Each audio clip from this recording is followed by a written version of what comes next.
adventure. Leo zipped up his red backpack.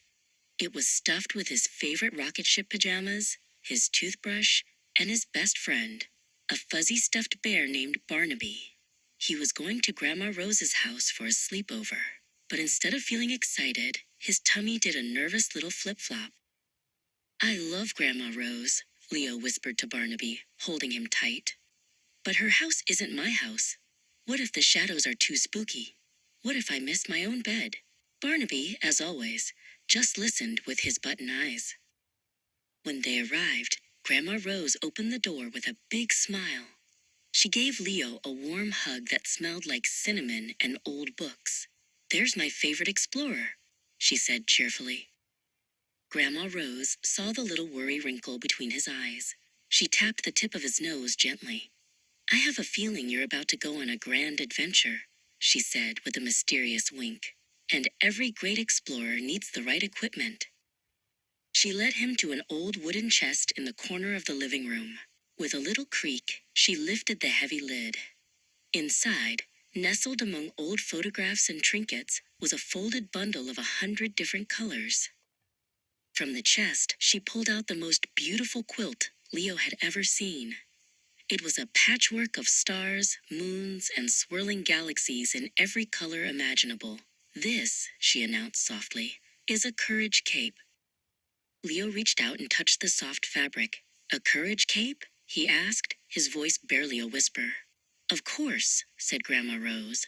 She draped it over his shoulders. "It's for very important expeditions, especially the nighttime kind." First, their adventure took them to the kitchen. They baked moon crater cookies, which were wonderfully lumpy and bumpy with chocolate chips. Leo got a little flour on his nose, which made Grandma Rose chuckle. The cookies were delicious. Leo laughed as he took a big bite, sending chocolatey crumbs all over the table. The tummy wobbles were starting to feel more like happy tummy giggles. Next, their expedition led them to a big, comfy armchair. They snuggled up together and read a story about a little owl who was learning to fly in the dark. Leo rested his head on Grandma's shoulder, feeling warm and safe. But soon, it was time for bed. In the guest room, the moon shone through the window. A tall lamp in the corner cast a long, wobbly shadow on the wall. It looked a little bit like a long-necked monster. Leo's tummy wobbles came right back. He pulled his courage cape tighter around his shoulders and held Barnaby close. The room was so quiet, and the shadow swayed ever so slightly. Grandma Rose came in and saw him looking at the shadow. She didn't turn on the big light. Instead, she smiled. "Ah, the shadow creatures," she whispered. "They just want to play. They're really quite friendly when you get to know them." She turned on the small flashlight and pointed it at the wall. "Watch this," she said. She put her hands together in the beam of light, and the scary monster shadow disappeared. In its place was a perfect floppy-eared rabbit. Leo giggled. The scary feeling melted away. He put his own hands in the light, and after a few tries, he made a little bird that fluttered its wings all the way up to the ceiling. It wasn't a scary room anymore. It was a magic theater. "One last thing for my brave explorer," Grandma Rose said. She handed him a glass jar. Inside, dozens of tiny stars glowed with a soft, gentle light. "This is a starlight jar," she explained. "It catches good dreams while you sleep." Tucked into bed, Leo felt completely different. He was wrapped in his courage cape, Barnaby was nestled by his side, and the starlight jar cast a magical glow on the nightstand.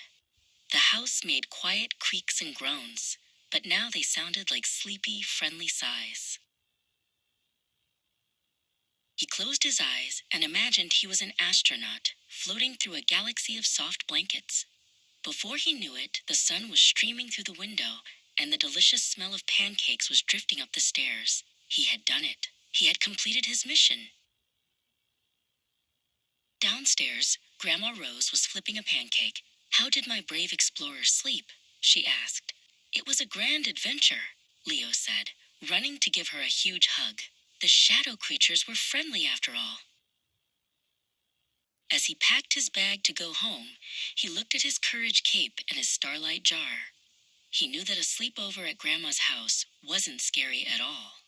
It was just a different kind of home, with a different kind of magic. "Can I have another sleepover adventure soon?" he asked. Grandma Rose smiled. "Always," she said.